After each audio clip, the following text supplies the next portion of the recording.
Rick Riordan presents Dragon Pearl by Yoon Ha Lee. 2. I ducked back around the corner before she could spot me, waited a couple of moments, then walked out to greet them both.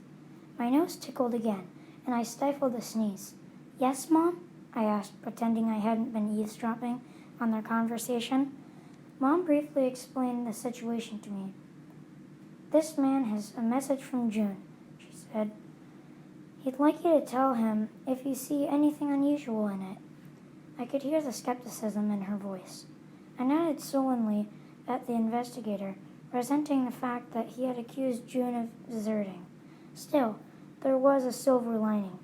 The man seemed unaware that we were foxes. "Please, let me see the message," I said, remembering to speak formally. The investigator looked down at me. If I'd been in fox shape, my ears would have been flattened against my skull. His expression wasn't condescending, as I would have expected. Instead, I could sense him measuring me. And now I could smell some suspicion coming off of him. Did he think I was hiding something? He drew a data slate out of his pocket, tapped on it, and showed me a message marked with June's seal. Nothing fancy, just his name done in simple calligraphy. I scowled at the fact that they'd been snooping into my brother's private correspondence, but there is nothing I could do about it now. "Hello, Min. Don't tell Bora, but there are even more chores on a battle cruiser than there are at home. I can't wait until my first leave. I have so many things to tell you. I've made lots of friends. Together, we've been exploring a new world, just like my dad. My friends help with the chores sometimes, too. Did I mention the chores? Love, June." I blinked rapidly. I wasn't going to cry, not in front of this stranger. I handed the slate to Mom so she could read it too. June's letters had been few and far between. The 1,000 worlds lacked faster-than-light communication technology, so all interstellar messages had to be delivered by courier. I couldn't bear the idea that this might be the last we ever heard from my brother. The investigator had to be wrong. Still, the message's contents gave me hope. There was a hidden meaning in there, all right. June had never complained about chores the whole time when we were growing up. He was trying to tell me that something was wrong. Who were the friends? Were they really friends or troublemakers he'd fallen with? Why hadn't he included any of their names? The most worrying clue was the mention of Dad. For one thing, our dad had died 7 years ago when I was 6, and for another, he had never been an explorer. According to Mom, he'd been a skilled technician. What was June trying to imply? How much of this did I want to reveal to the investigator, though? I didn't trust the man. After all, I didn't know anything about him or his motives. On the other hand, I couldn't thwart him too obviously. That might get my family in trouble, and if he decided to investigate us further, our secret, that we were fox spirits, might be exposed. I hesitated too long. "Min," the investigator said in a disturbingly quiet voice, "can you tell me anything about this?" "He's just complaining," I said, doing my best not to sound grudging or concerned. His gaze captured mine. "That's not the whole story, is it?" I wasn't going to rat June out to some stranger. "I don't know what you mean." I spelled an extra whiff of worry from Mom. She wanted me to do something in response, but what? "Many powerful people are interested in the Dragon Pearl," the investigator said, as if I couldn't have guessed that. "If it has resurfaced, it is imperative that it had been recovered by space forces and not some unscrupulous person." I understood why that was important. According to legend, the pearl could transform an entire planet in a day. Dragons controlled terraforming magic, but they were not nearly as fast and efficient. It took years for teams of trained workers to make a world fully lush and hospitable. As a citizen of Jinju, I was especially aware of that fact. June was too. With The sinking feeling, I remembered why June had wanted to go into the Face Forces. I want to learn how to help Jinju, to make life better for everyone here, he had told me more than once. He wouldn't have stolen the pearl for our benefit, would he? Surely not. I don't know anything, I said quickly. The investigator looked dubious. Fortunately, Mom intervened. I assure you that my son would never desert, and my daughter is telling the truth. I was grateful for her for supporting us and shutting him down. Then she surprised me by adding, perhaps you would like some refreshments before heading to your next stop? I suppressed a groan. I didn't want this man here any longer than necessary. Not even charm could disguise the modesty of our dome house. I tried to remember how well I'd wiped down the lacquered dining table that we brought for our special occasions. All our other furniture was scratched, banged-up plastic. Great-grandmother had brought the red-black table to its accompanying red silk cushions when she immigrated to Jinju. Mom was going to make me drag it all out for this horrible man who thought June had done something wrong. The man cocked his eyebrows at Mom. I bristled. I bet he doubted we had anything good to offer him. The thing was, we didn't. But Mom had invited him, which made him a guest, which meant I had to treat him politely. I'll stay for a meal, he said, as if he were doing us a favor. We can discuss matters further. Min, Mom said with a sigh, get the table ready. You know the one. Yes, Mom, I said. She meant the nice table. I had a better idea, though, especially since I was dying to know what else the investigator had to say about June. On the way to the dining area that adjoined the kitchen, I passed the common room, where my 4 aunties were still huddled in bed. Privilege of age, they always said about their sleeping late. Of course, when I tried lazing about, I got cuffed on the side of the head. Not hard, but it still infuriated me. Once I had reached the kitchen, I grabbed settings out of cupboards, drawers, and laid them out on the counter. Chopsticks, spoons, and bowls for rice, soup, and the small side dishes called banchan, like mung bean sprouts and kimchi, spicy pickled cabbage. I grabbed real rice imported from off-world and saved for special occasions because it required too much water to grow, instead of the crumbly altered grains we produced locally.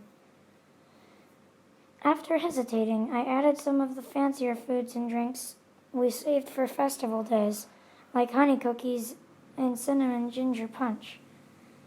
As I worked, I tried to listen in as Mom and the stranger talked in the hallway, but their voices were too low. I'm just about done, Mom, I called out so she'd know to bring the guest in.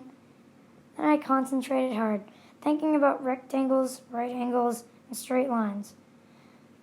About the smooth, polished, red-black surface of that lacquered table.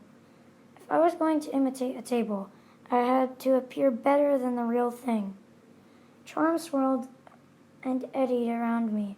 My shape wavered, then condensed into that of the knee-high table. I couldn't put out the table settings now. Mom would have to take care of that. In the meantime, while I could only observe the room as a blur through the reflections on my surface, I could listen pretty well. Most foxes only use shape-shifting to pass humans in ordinary society. My true form, which I hadn't taken since I was a small child, was that of a red fox. I had one single tail, instead of the 9 that the oldest and most powerful fox spirits did. Even great-grandmother, before she passed several years ago, had only 3 tails in her fox shape. When the aunties had told us stories about magic and supernatural creatures and taught us lore about our powers, they had cautioned us to avoid shifting into inanimate objects. It was too easy to become dazed and forget how to change back into a living creature, they'd warned. I experimented with it on the sly, though, and was confident I could pull it off. I heard footsteps. Mom's I would have recognized anywhere. She had a soft way of walking. The investigator also stepped quietly, too quietly, almost like a predator, like a fox. "Where did your daughter go off to?" the investigator asked. A flicker told me that Mom was looking at the countertop, where I'd left the settings out. "Pardon her flightiness," she said, with a trace of annoyance. "She's been like that a lot lately." "Is that so?" I thought. Mom began transferring the dishes onto my surface. I endured the weird sensation of being a piece of furniture. Even as a table, I had a keen sense of smell, side effect of being a fox. The rich aroma of cinnamon ginger punch would have made my mouth water if I'd been in human form. But it didn't always work in my favor, though. The cabbage pickles were starting to go sour. I bet the investigator would be able to tell. Clunk, clunk, clunk went the dishes as they landed on my surface. Mom wasn't slamming them down, but they sounded loud. Then she put the silk cushions on the floor for the courier and her to sit on. I had a sudden urge to sneeze, which felt very peculiar as a table. It wasn't my own charm causing it. "Mom?" I concentrated to get a better picture of what Mom was up to. I was right.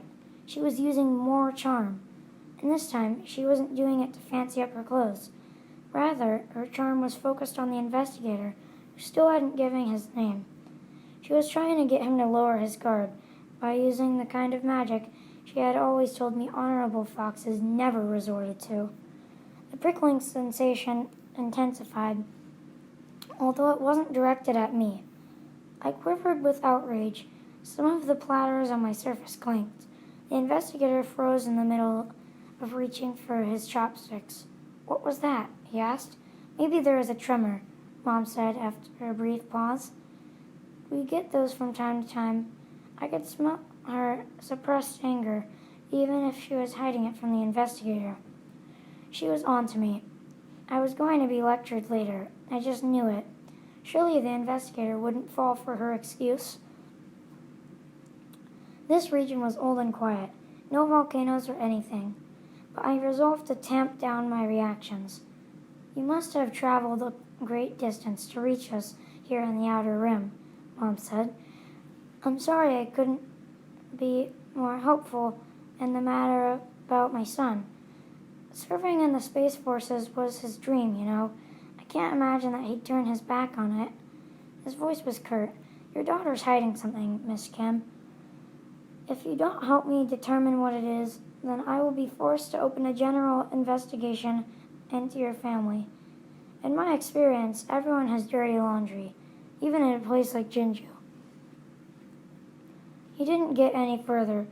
I wasn't going to let him get away with threatening my mom, especially since our family did, in fact, have a secret that we couldn't afford to reveal.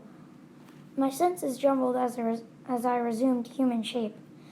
I shook the dishes off my back, but I hadn't reckoned on getting burned by hot soup as it splashed out of upturned bowls. I yelped. My flailing caused more of the dishes to crash on the floor and break. I was going to have kitchen cleanup duty for the rest of my life. "Min!" Mom shouted. She attempted to grab my arm and yank me out of there. I dodged her, flung a shard at the man, and scooted backward. I didn't want to get too close because he was a lot bigger, and it would have been easy for him to overpower me. On the other hand, I wasn't going to run away and leave my mom alone with him. Mom made another grab for me. "This is not the way," she said in a taut voice. "Let me handle it." It was too late. The investigator and I locked gazes. "Foxes," he hissed. His eyes had gone hard and intense, like a predator's. Even with the kimchi dumped over his head and dripping down the bridge of his nose, he looked threatening. I could smell the anger rising off him. So that's why they needed the cadet. Before I could react, he lunged for me and snatched me up by the throat. I scrabbled for air, my fingernails lengthening into claws, and tore desperately at his fingers. "Please," Mom said, low and fast. "I'll make her tell you anything you need to know. Just let her go." "You're in no position to bargain, Miss Kim," he said. "Do you realize how bad it will look that one of your kind joined the Space Forces only to go rogue? Or how paranoid the local population will become when they realize that anyone they know could be a fox in disguise? I have no choice but to inform the authorities about your presence here." He reached into his coat, and his fingers closed around something that gleamed. I panicked, thinking he was about to draw a blaster. I turned into the densest, heaviest block of metal I could manage. Gravity yanked me straight through onto the man's foot. Mom sneezed in response to my shape-shifting magic. The investigator didn't scream or even grunt, just remained silent. That scared me most of all. Making rapid changes exhausted me, but what choice did I have? The world swam around me as I took human shape again. My clothes tugged awkwardly at my elbows and knees. I'd gotten the garment's measurements wrong.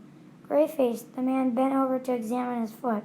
Before he stood upright again, I snatched up a saucepan and brought it crashing down against his head. He fell without a sound.